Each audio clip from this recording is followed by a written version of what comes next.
يضحي فلم يضحي فلا يحضر مسلانا.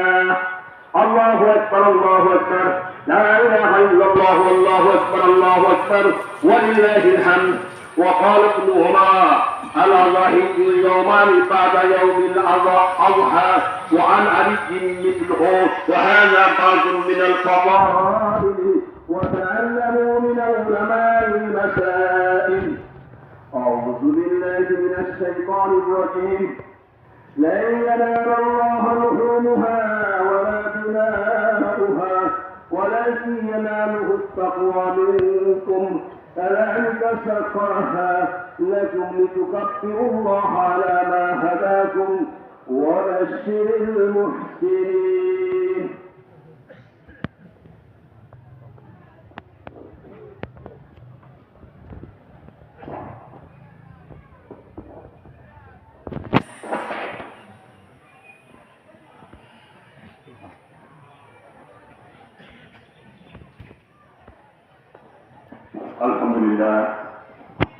الحمد لله نحمده ونستعينه ونستغفره ونؤمن به ونتوكل عليه ونعوذ بالله من شرور انفسنا ومن سيئات اعمالنا.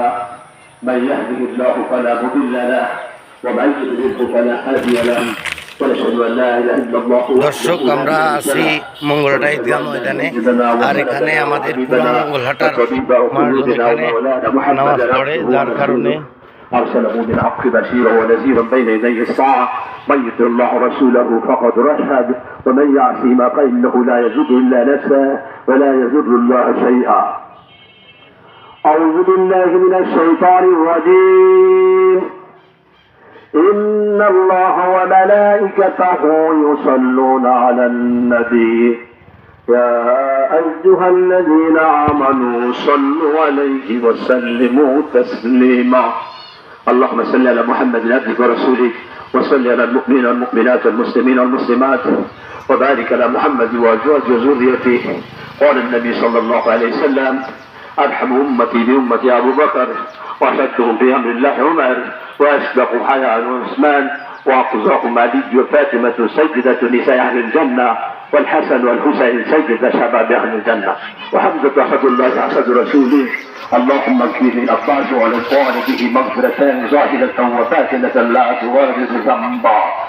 الله الله في أصحابي لا تتخذهم ولدا من بعدي، فمن أحبهم فبحب أحبهم ومن أبغضهم فبحب يبغضهم. وخير أمتي قرني ثم الذين يلونهم ثم الذين يلونهم. والسلطان جبل الله العظيم من أهان سلطان الله الذي أهانه الله.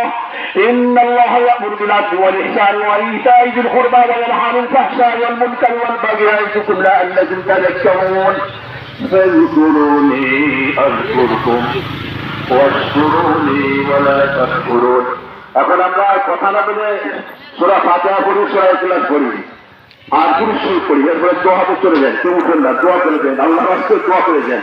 শয়তানে কিন্তু উঠে দিয়ে চলে যায়। তাদের বসে থেকে আমার টাকা পয়সা দিয়ে লাগবে, আমার কোনো দরকার নেই, আগাবে ভাই, টাকা না দরকার নেই, দোয়া করে যান আপনি।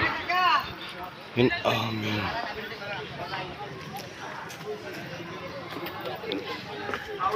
ও মাহুদ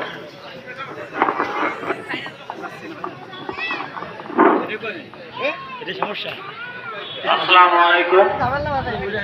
আল্লাহর কাছে লাখ লাখ শুকরিয়া যে ঈদুল আজহার নামাজ আমরা একত্রিতভাবে এক জায়গা হয়ে সারা গ্রামের মানুষ পড়তে পেরেছি। এজন্য মহান করুণাময় আল্লাহকে লাখ লাখ শুকরিয়া।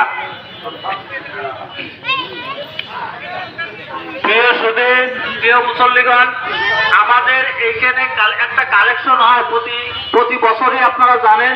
এখানে সুনির্দিষ্ট কিছু লোক আমরা করেছি, তারাই সেভাবে আপনারা উঠবেন এবং এখানে সিদ্ধান্ত অনুযায়ী 3টা টাকা কালেকশন হবে। 3টা টাকা কালেকশন হবে। একটা হচ্ছে ইমাম সাহেবের জন্য, একটা হচ্ছে ঈদগাহের জন্য, আর একটা হচ্ছে সারা গ্রামের মাদ্রাসার জন্য। 3টা তোয়ালে এখানে যাবে। অসংখ্য ধন্যবাদ। ঈদ মোবারক। ঈদের মাঠঘাট থেকে, মঙ্গলহাটা থেকে। বছরে 2টা দিন আপনাদের সাধ্য অনুযায়ী আপনারা টাকা